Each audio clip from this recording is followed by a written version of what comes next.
Good afternoon, everyone. Welcome to NASCA. We're going to be looking at the 2022-23 top 10 core strategies for state chief administrators and the emerging issues in state government operations. Welcome to this afternoon's national webinar. We are excited to have you here. We're going to give everyone just a second or two to get logged in, connected to audio. As you're doing that, please make sure that you rename yourself. If you'll hover over your name on Zoom, you can add both your name and your agency, your company, your state, and that'll give us a great idea to know who is joining us today. And we'll be able to see from around the country who's here. Also take a second to familiarize yourself with the chat feature. We would love to hear your comments, your thoughts. This is just a sneak peek today at the top 10 and the emerging issues. So we want to hear your thoughts. This is an important time for us to share what we're hearing from NASCA members, both our corporate and our state members, really what's on the plates of state chief administrators and their teams. So we'd love to hear from you as to what's important as we're unpacking each of these over the new programmatic year beginning in July. Again, welcome. I am Pam Goins, the Executive Director here at NASCA, and I'm joined in the studio today with Gaines Brown, who is our Research Manager. We're excited to have Gaines on with us today. We're going to be working back and forth over the top 10 and sharing also the emerging issues with you so that you have an opportunity to see what's ahead for NASCA. Again, please take just a second to rename yourself, to drop your social information in chat as well. We'd love to connect with you on LinkedIn, on Facebook, on Twitter. So let us know how we can reach you, and we will get started. So you can see here that we're going to be talking about the top 10, as I just mentioned, and I'm really wanting to hear your thoughts today. The way we arrive at this is to query our members. So we work with our state chief administrators, deputies, senior leaders, individuals within the states to really hear what's on everyone's plates, what's important and what is coming. I'll tell you something new for this year, and we're very excited, is that we've added on to our top 10. Not only are these the top 10 core strategies that are under the purview of a state chief administrator every day, but also what's coming down the pike and really those emerging issues and those topics that perhaps are keeping our state teams up at night. And so we're going to be unpacking those. So we're going to be looking at these as the core strategies of what our chiefs do and the teams on a routine basis. But what are those emerging issues that we know we've got to start planning for, putting our attention towards, and making plans for the future? So today I am excited to have with us our NASCA Research Committee Chair, Jason Jackson from the state of Nebraska, who is going to share a little bit from the Research Committee's perspective and just say hello to the group. So Jason, we're going to turn it over to you. Yeah, thanks, Pam, and wonderful to see all my colleagues from around the country on the call. Thanks for joining us for this webinar this afternoon. And Pam, thank you and staff for putting it together. I know we're collectively excited to share with everyone our top 10 issues, as well as our new emerging issues, top 10 strategies and emerging priorities for the year to come. Just a bit of background, the top 10 was voted upon by the Research Committee back in December of last calendar year, and then affirmed by the Executive Committee in Annapolis. And then the Executive Committee also added the emerging issues for our consideration as well. And these strategies and emerging issues are important because they're an aid to judgment from our perspective in NASCA with respect to where we focus our energy and our attention and our research and our programming to give maximum value to our members. So Pam, appreciate you and your team and the development that you put into this webinar this afternoon. And I know we're excited to have the hour together that we can engage in some give and take and hear from folks about their ideas about this. And so I'll pass it back to you. Thanks for the opportunity. Thank you, Jason. We really appreciate all of your time and your commitment to NASCA really leading this work. So we're going to, again, give you a sneak peek. This is going to be an opportunity for us to unveil where we're headed for our professional development and our research over the next programmatic year, again, beginning on July 1. We have a couple of brave souls who have agreed to serve as respondents today to share what's happening, one from a state perspective and one from one of our corporate partners, to really hear from them what they're seeing in the work that they're doing. So we're going to unpack 5 first. We'll hear from our 2 respondents, unpack the next 5, here again, and then we'll dig into our emerging issues. But again, it's really important that we hear from you. This is what plans our agendas for our in-person events. We're unpacking each of these emerging issues and a couple of the top 10 over the course of the next year in virtual events on a monthly basis. So hearing from you is vitally important as well. Gaines, anything you want to share before we get started this afternoon? No, Pam, I'm ready to dive straight in. Let's do it. Okay, fantastic. So Tammy, if you will take us to our first top 10 core strategies, digitization of government operations. So we know that the pandemic certainly put a shift on the customer experience and what our constituents are looking for. Now, those constituents within state government operations are traditionally customers of other agencies within state government, but ultimately that leads to the citizens of this state. So augmenting, automating, digitizing those government operations is critically important. We know that this could be data dashboards, procurement, e-procurement, the HR process, budget. All of these components go into digitization of government operations. So we'll be looking at state strategies for those tools, how we can improve the system delivery, process improvement, looking at reducing errors, increasing efficiency through the use of digital tools. All right, Tammy, let's look at our second one. Transformative workforce development. We've heard so much about workforce, what this really looks like. We were dealing with workforce development before the pandemic ever came to us in 2020, but now more than ever, this is critically important to states, departments, agencies. This is all about how we transform the recruitment, the hiring, and the retention process. Everything from bringing folks on board to the training, the components, professional development, upskilling, what this looks like across the board, again, with workforce development. You'll notice as we continue on, there are a couple of components that go along with this, becoming an employer of choice, and other components of employee engagement and workplace culture that all play into a comprehensive workplace culture. All right, Tammy, number 3. Real estate facilities and space optimization. Who would have ever thought 2+ years ago, state governments would start to reduce their real estate portfolio in significant form, to reconfigure what space looks like in the office, creating those common spaces, providing the opportunity for more collaboration, really embracing both remote and hybrid environments. So we're going to be taking some time here to look at consolidation, what workspaces of the future or the current look like, how we are releasing some space, how we're downsizing. If you were with us in Annapolis, you know that the Maryland team is looking to commercial real estate. So we'll be watching their process and progress very carefully and sharing that with you. What do flexible environments look like within state government and how all that comes together in total as you're looking at your strategic workforce planning and your overall strategic goals. All right, Tammy, where are we headed? Employee engagement, workplace culture, critically important. Again, I think now more than ever, we're seeing that engaging employees is vital to the success of an association or an agency.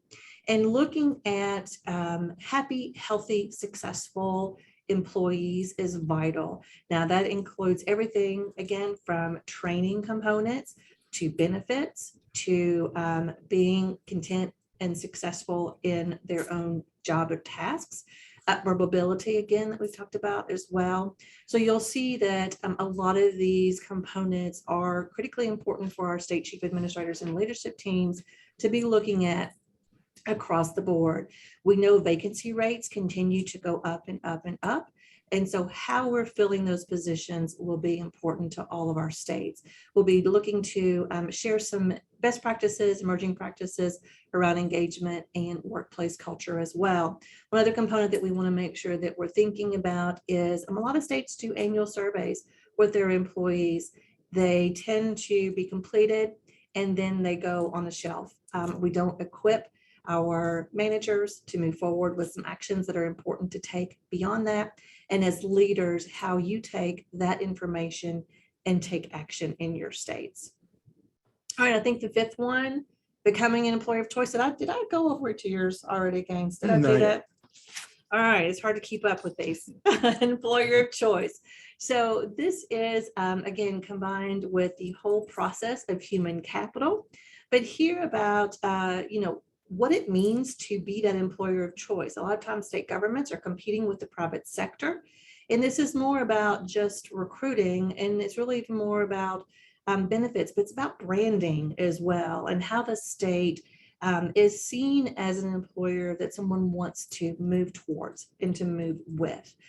So again, we'll be looking at some exemplary processes in the states, how they are taking their hiring process to the next level, and again, incorporating this entire opportunity to recruit, hire, and retain highly qualified talent.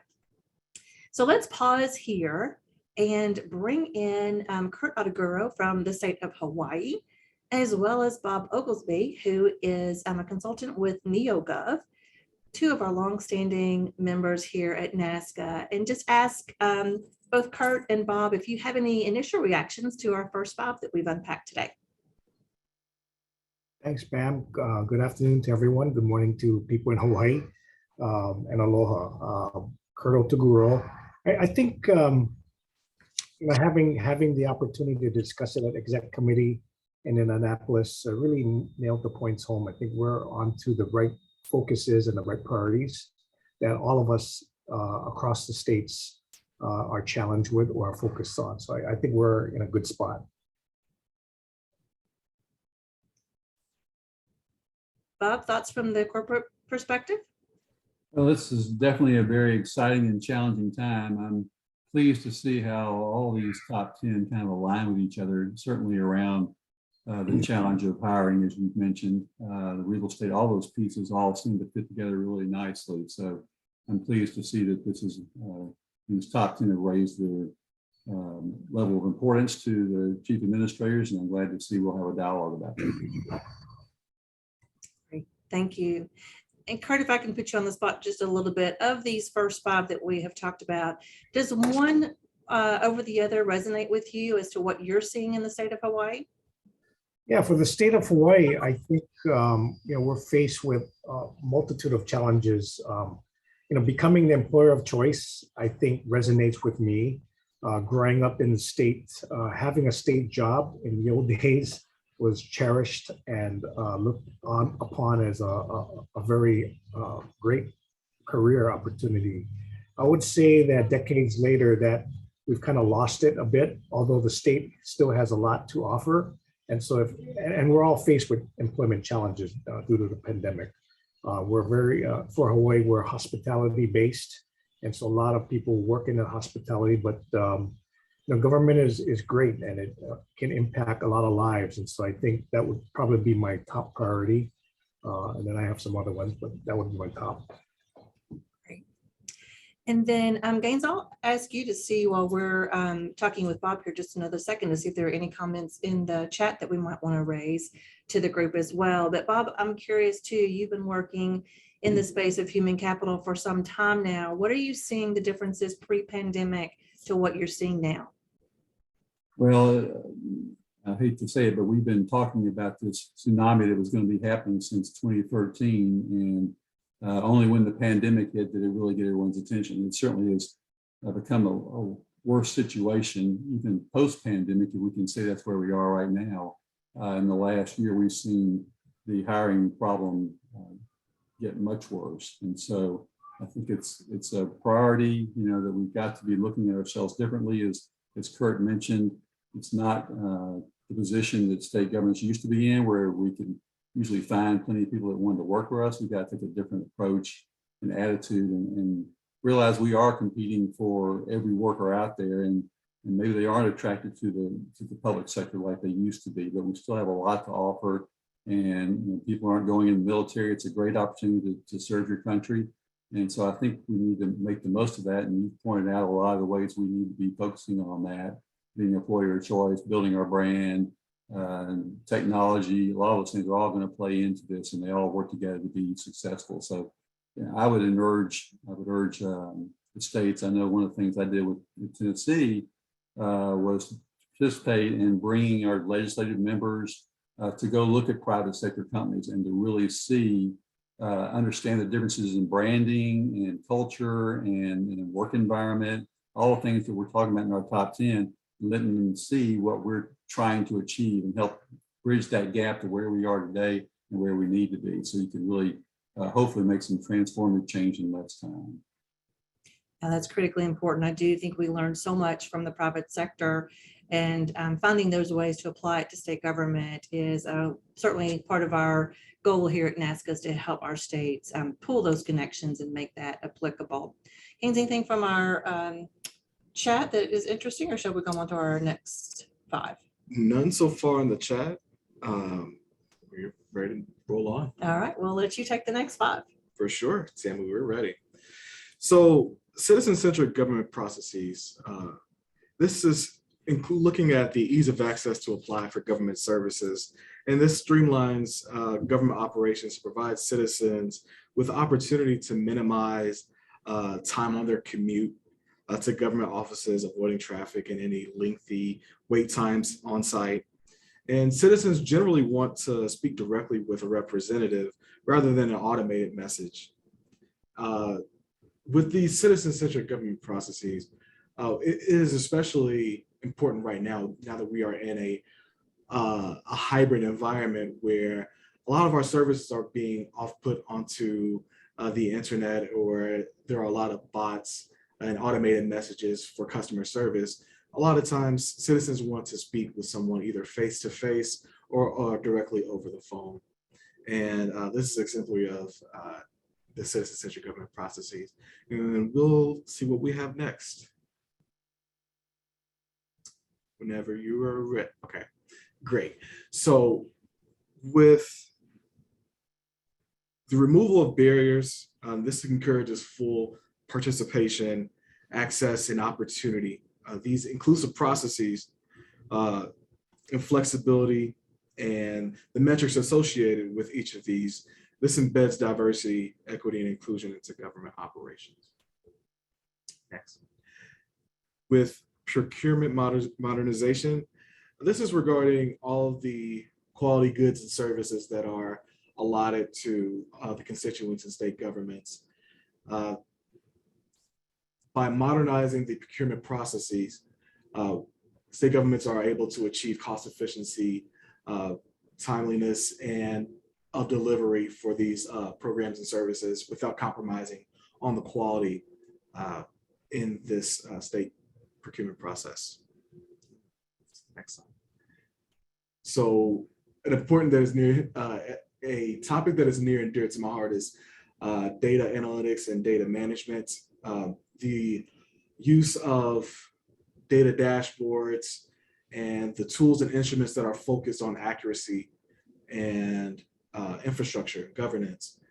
All these things are incredibly important for state governments moving forward. Let me go to the next slide. Lastly, operational excellence and process improvement. Continuous improvement of government operations is pertinent to the quality of life for our constituents in each of these states, and the implementation of best practices while cultivating innovative ideas. This provides a value added to the constituents, and the strategy alignment, novel policy, and of course, program evaluation through continuous improvement. And I'm going to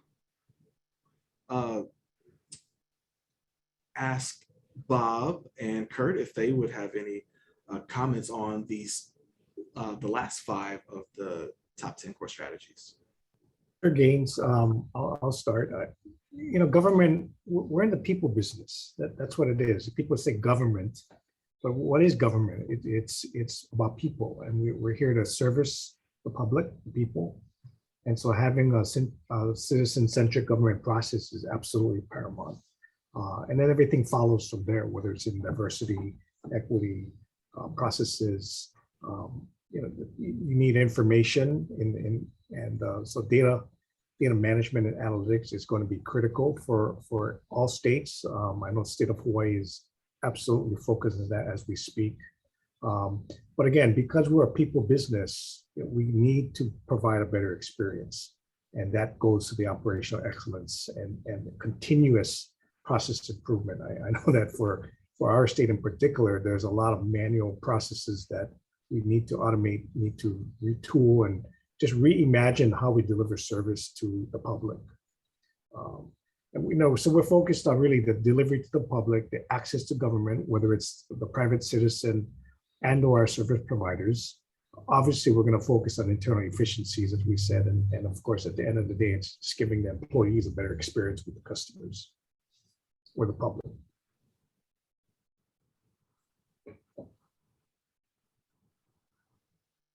Thank you, Kurt. Bob, would you have anything that you would like to add? Well, I support what Kurt described. I mean, basically, look at this list. It is about modernizing state government operations. Basically, they all come down to having the data, digitization of processes, being more customer citizen centric, and having the information to be able to make better decisions. And all, like as Kurt said, it comes down to we're in the people business, and it takes people to run that people business as well. We're not going to be replacing our staff. We need more staff, clearly, as services become more critical. I want to emphasize the DEI piece of this as well. I think we'd be remiss if we don't look at that as an opportunity. In the highly competitive market we've just been describing, where it's so difficult to find anyone, limiting ourselves to a smaller pool of candidates is not in our long-term best interest. So I think there's plenty of opportunity. We had the data that we presented before that talks about white males still being preferred choice over Black females, males over females in general. And you can just realize that you're leaving candidates out of being really considered for the public sector if you don't open your minds up and really look at your processes and see why and how they're being shut out, whether it's just the hiring process or advancements or opportunities throughout your organization. So we've got to have people to run state government, and I suggest that we try to do what we can to open our eyes and minds to being more inclusive. For sure. Thank you so much for that commentary. I want to make sure that I remind our guests and our attendees this afternoon that please feel free to ask any of the questions in the chat. We'll be sure to answer those as soon as those come in, okay? And I'm going to lob it back to you, Pam. Sounds good. So as you heard Jason say earlier in today's webinar, that we're really looking at a new set of topics for NASCA. We've always done the state priorities that we've looked at for our chief administrators, but we've heard from our members at NASCA that list of 10 really are the core elements of their work every single day.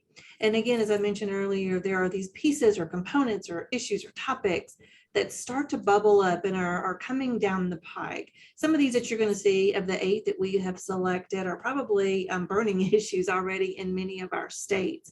But as we were querying our members, what we heard from them was it's really important for us to continue to focus on the top 10 core strategies, but we really need to turn our attention to these emerging issues that are coming to us fast and furious.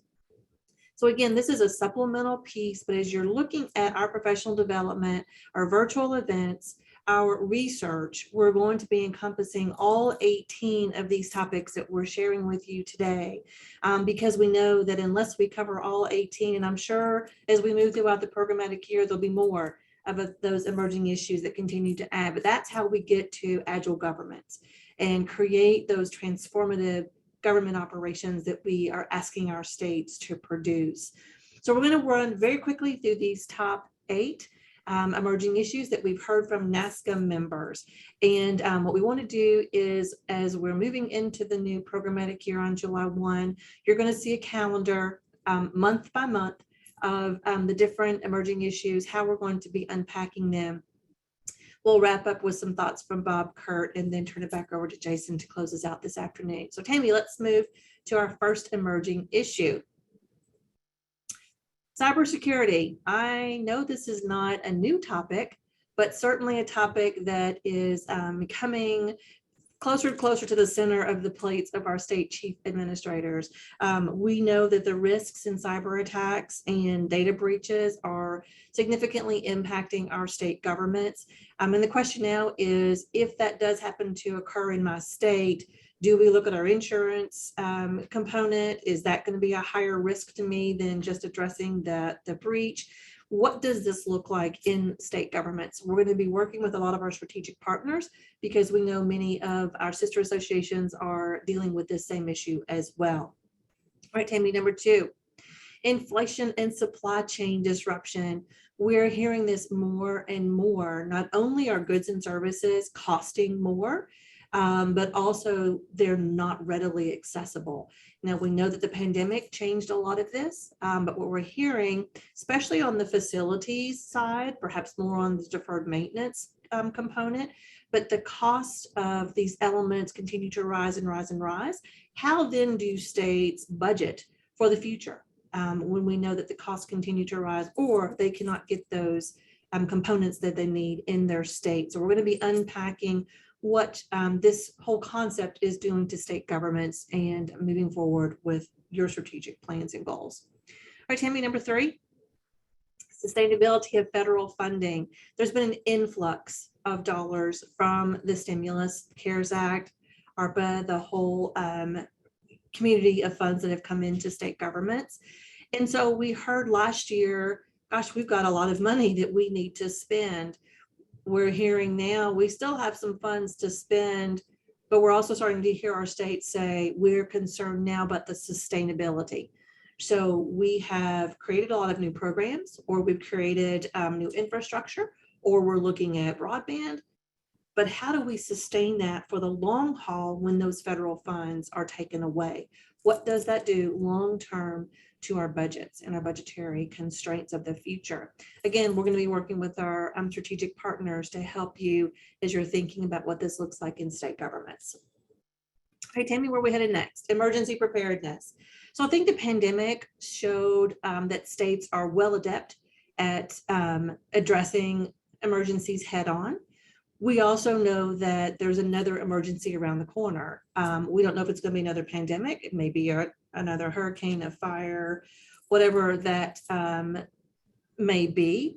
There's something that all of our states were going to be grappling with into the future. So what have we learned going through the last 2 years? What do we take into the future? And how then do we continue to grow our operations to address what might be coming down the pike?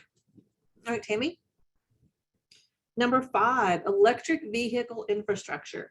When we were in Annapolis a few weeks ago, we heard EV more often than probably just about anything that we talked about. And our states are grappling with what the infrastructure looks like. What does the funding look like? How do they work within their own fleets? How do they work within their own agencies to ensure that each of the states is adequately prepared for the movement to EV? All right, Tammy, number 6, green energy opportunities. Again, hearing that the states are looking for opportunities for ways to build in green energy into state buildings, into facilities, into overall components of state government operations. So again, we're going to be looking to some of the states who are working to unpack this now and to see how they're going about making that shift to the future. Number 7, risk management. This is not new to NASCA or new to the top 10 priorities that we had seen in the past. But what we're hearing now is that risk looks different. It looks different now than what it used to. And so again, we're going to be taking some time to unpack this, how our state chief administrators and their senior teams addressing the concept of risk and what does that look like strategically across the board, both short-term, midterm, and long-term.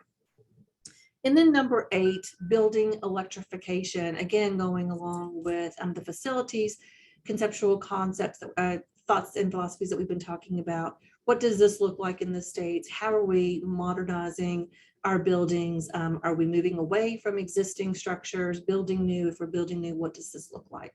So again, we're excited to present to you the 8 emerging issues that we're going to be looking at and reviewing over the next several months. So now let me pause, go back to Bob and Kurt to see just initially reactions from both the state and corporate perspective to what's coming down the path for our state chief administrators. Thanks, Pam. I think from a state perspective, especially for the state of Hawaii, all of the emerging issues that you've listed are of top concern to our administration, to the governor. Just cybersecurity alone, we being a little state in the middle of the Pacific, but our data center gets hit probably on a neighborhood of 50 million times a month, just trying to hack in for the state of Hawaii. It's mind-boggling that it's that open now. Thankfully, our CIO and all the information security people protect the state's network, and so we don't get the breaches. But nevertheless, the attempts are there, and that's a mind-boggling number just for the state. I can imagine some of the larger states and what they're challenged with. Being an island, the second one on inflation and supply chain disruption is absolutely a problem. Everything that we get comes from the mainland or from Asia, and shipping, fuel costs, you name it. Hawaii has significant inflation right now, and that's of top concern, which presents challenges for the fixed income population. We have a lot of seniors, and they're unable to make their payments for housing. And so they find themselves, that spills over into homelessness. And so the state has a mandate to really focus on, I would call it just affordable housing, but workforce housing, because it just, the cost of an average home here is over $1 million now. And how do our young kids and next generations afford to stay here? And so there's just a lot of pressing issues that we are looking at, nonetheless, for emergency, typhoons, hurricanes, tsunamis, all those kinds of things, lava flows, eruptions. But the one that resonates right now is risk management. I think from a state perspective, we all feel it. The world that we live in is global. Insurance coverage is global. Whatever happens in one part of the country or the world impacts all of us in terms of premiums.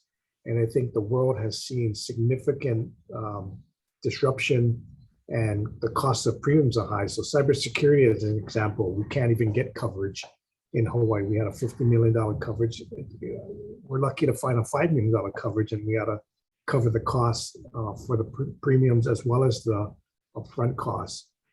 And so there's a lot of challenges, I think, for our industry that I appreciate NASCA focusing on, that helps some of us, kind of shed a better light on how to address some of these emerging issues.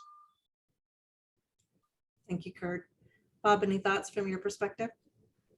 Really more thinking back to my days as a chief administrator in Tennessee. I recall how challenging it is. You've got your day job, you're putting out fires, and those are more of the top 10s that we've got here. And you have these outliers here that are just as equally important, and you just have a hard time ever getting to them, but they have to get done. So, it's that struggle of trying to find that balance. So I know the states are dealing with this and struggling with it, but they are getting, they're looking at, they have to deal with cybersecurity, as Kurt said. I remember how challenging that was in Tennessee as well, and still is. And the supply chain disruption, funding issues, emergency preparedness, all long-term strategies that you just can't avoid to put on the back burner and not have as a priority as well. So we would weave those into our performance management goals and be sure that those items are being addressed.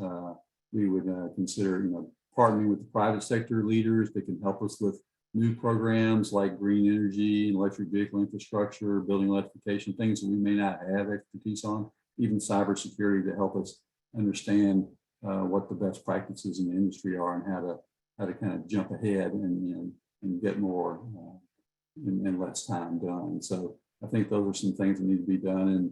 And I appreciate, again, just thinking back all the great people that are there in public service and they're day in, day out, and we don't say thank you enough for all the great work that you're doing. Great, Bob. I appreciate your comments as well. So there you have it. NASCA's 2022-23 top 10 core strategies for state chief administrators and the 8 emerging issues for state government operations. We are very much looking forward to working with you, our NASCA members, on all of these components over the next several months. Again, you will see on our website and be getting some information in your emails soon about where we're headed with this. But let me, before we close out today, turn it back over to our research chair, Jason Jackson from the state of Nebraska, for any final comments from your side. I have a lot to add. I really enjoyed hearing from Kurt and Bob, and I hope everybody on the call benefited from kind of seeing the direction NASCA is going in terms of its respective priorities. As some of the speakers mentioned, these inform our programming and developmental opportunities in the year to come. And so I hope everybody benefited from seeing their unveiling and benefiting from some of the conversation. So it was a pleasure to see everybody and appreciate everybody joining us today. Thank you, Jason. So Gaines and I will both thank Kurt Adaguro from the state of Hawaii, who is an executive committee member, Bob Oglesby, who is on our research committee, as well as Jason Jackson, state of Nebraska, who chairs our research committee, and to all of you for joining us this afternoon. We're excited to share this with you. Stay tuned. Our first national webinar to unpack the top 10 will be on July 20th at 3 p.m. and we'll be looking at supply chain disruption and inflation. So hope you will join us for that. Gaines, any final thoughts before we wrap up this afternoon? No, I just want to say thank you all so much. Thanks to Jason, to Bob, and of course to Kurt for joining us as panelists today as well.